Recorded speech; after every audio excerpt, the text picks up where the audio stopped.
जनता party ने चुनावों को कितना महंगा कर दिया, कितना पैसा खर्च होता है चुनाव के अंदर, कितना पैसा खर्च होता है। ये कानून किसानों के लिए नहीं बनाए गए, ये कानून भारतीय जनता पार्टी के चुनावों की फंडिंग कराने के लिए बनाए गए।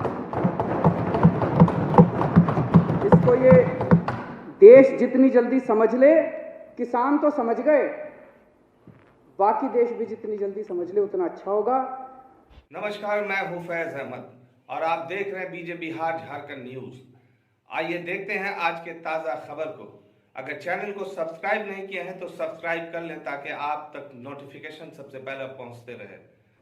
अध्यक्ष महोदय, अंग्रेजों के समय एक ऐसा ही आंदोलन हुआ था 1907 में। उस आंदोलन का नाम था पगड़ी संभाल जट्टा। पंजाब में आंदोलन हुआ था, बिल्कुल हूबहू ऐसा ही आंदोलन। वो आंदोलन भी 3 कानूनों के खिलाफ था। अंग्रेजों ने 3 कानून पास किए थे, Bari Doab act, Punjab land colonisation act, Punjab land alienation act. और पंजाब के किसानों ने इसके खिलाफ आंदोलन किया था। इतनी संख्या में लोग इकट्ठे हुए थे, 9 महीने तक ये आंदोलन चला था अंग्रेजों के खिलाफ। तो एक तो ये केंद्र सरकार ये ना समझ ले कि ये किसान आसानी से जाने वाले हैं। उस आंदोलन की लीडरशिप की थी भगत सिंह के पिताजी ने, किशोरी सिंह जी ने, और भगत सिंह के चाचा ने, अजीत सिंह जी ने। उन दोनों ने मिलकर एक भारत माता निर्माण सोसाइटी बनाई थी। उस सोसाइटी की लीडरशिप के अंदर वो आंदोलन हुआ था इन 3 कानूनों को खारिज करवाने के लिए। उस वक्त भी अंग्रेज सरकार ने कहा था थोड़े अमेंडमेंट कर देते हैं। कई राउंड्स ऑफ डिस्कशन हुए थे। अंग्रेज सरकार ने कहा कि इसमें थोड़े बदलाव कर देते हैं, लेकिन किसान डटे हुए थे कि हमें 3 कानून वापस करवाने हैं। और अंत में अंग्रेजों ने 3 कानून वापस लिए थे।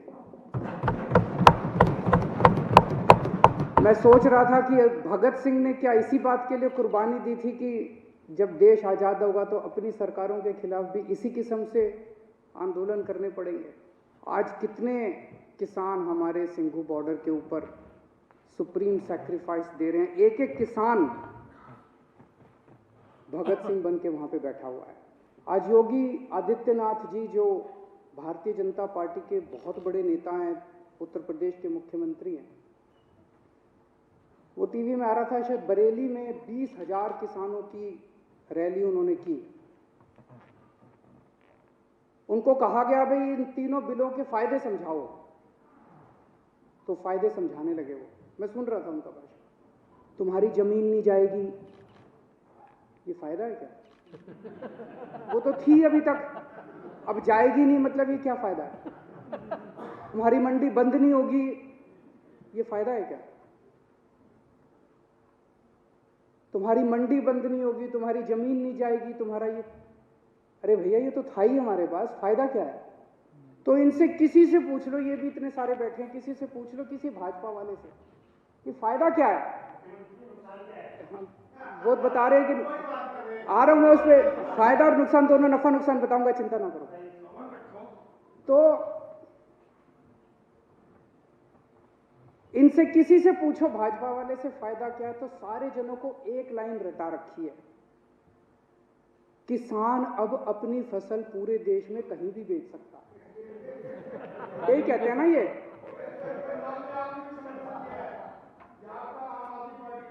तो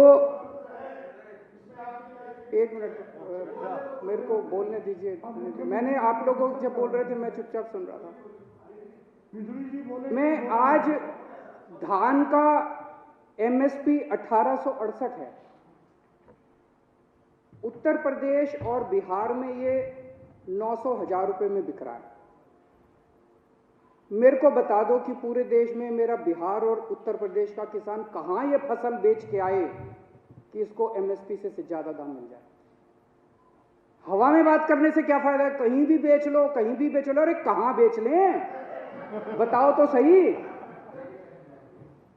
अब हमारे देश का किसान पूरे देश में कहीं भी बेच सकता है। वो देश का किसान कहीं भी नहीं बेचेगा। उनको भी पता है कि कौन बेचेगा। उनसे पंजाब में खरीदेगा, उत्तर प्रदेश में उनसे 800 रुपए में बेच के वही बड़े बड़े पूंजीपति इतनी महंगाई कर देंगे कि वो पूरे देश के अंदर इसको महंगा बेचेंगे।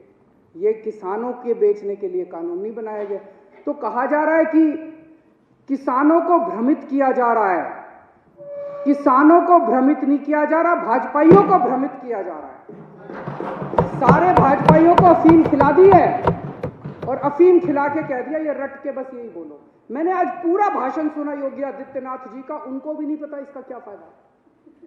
वो पूरे भाषण में, वो भाषण था इसी बात के लिए कि किसानों को बताना है कि इसका क्या फायदा है। आज सुप्रीम कोर्ट में केस था, कल भी था। हमारे वकील ने सुप्रीम कोर्ट में खड़े होकर कहा कि किसानों की मांगे जायज हैं, किसानों की मांगे मानी जानी चाहिए। केस इसलिए था कि दिल्ली के बॉर्डर के ऊपर किसान बैठे हैं, इसलिए ट्रैफिक की दिक्कत हो रही है। हमारे वकील ने खड़े होकर कहा जी इसके लिए केंद्र सरकार जिम्मेदार है। आज अगर अभी केंद्र सरकार 1 घंटे में इनकी मांग मान ले, धरना उठ जाएगा। धरना क्यों नहीं उठ रहा? धरना इसलिए नहीं उठ रहा केंद्र सरकार नहीं करने दे रही। तो केंद्र सरकार का वकील बोलता है कि ये दिल्ली सरकार का वकील तो किसानों का वकील बन के बना हुआ है। मैं केंद्र सरकार वाले को कहना चाहता हूं, तुम भी किसानों के वकील बनो, तुम भी किसानों का काम किसके लिए करो। किसान इस देश का निर्माता है और अगर किसानों की वकालत नहीं करोगे तो किसकी वकालत करोगे? दलालों की वकालत करोगे। पहली बार ऐसा हो रहा है कि बिना वोटिंग के अंदर 3 कानून बस पास कर दिए अध्यक्ष ने और पास हो गए, कोई वोटिंग नहीं कराई इसको। ऐसी क्या आफत थी कि ये कानून पास कर दिए गए? पिछले 6-7 साल से आप लोग देख रहे हो कि भारतीय जनता पार्टी ने चुनावों को कितना महंगा कर दिया। कितना पैसा खर्च होता है चुनावों के अंदर, कितना पैसा खर्च होता है। ये कानून किसानों के लिए नहीं बनाए गए, ये कानून भारतीय जनता पार्टी के चुनावों की फंडिंग कराने के लिए बनाए गए। इसको ये देश जितनी जल्दी समझ ले, किसान तो समझ गए, बाकी देश भी जितनी जल्दी समझ ले उतना अच्छा होगा। तो अध्यक्ष महोदय, मैं इसका समर्थन करता हूं और ये 3 कानून हैं, ये तीनों कानूनों को मैं सदन के सामने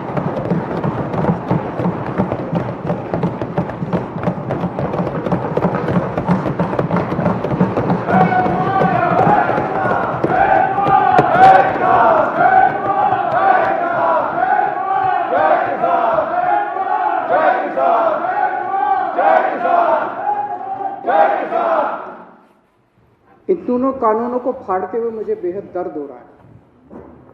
मेरा बिल्कुल मकसद नहीं था इसे फाड़ने का, लेकिन आज जब मेरे देश का किसान सड़कों के ऊपर 2 डिग्री टेम्परेचर के अंदर सड़कों पे सो रहा है और वो तकलीफ में है, तो मैं अपने देश के किसान और अपने देश के जवान के साथ गद्दारी नहीं कर सकता।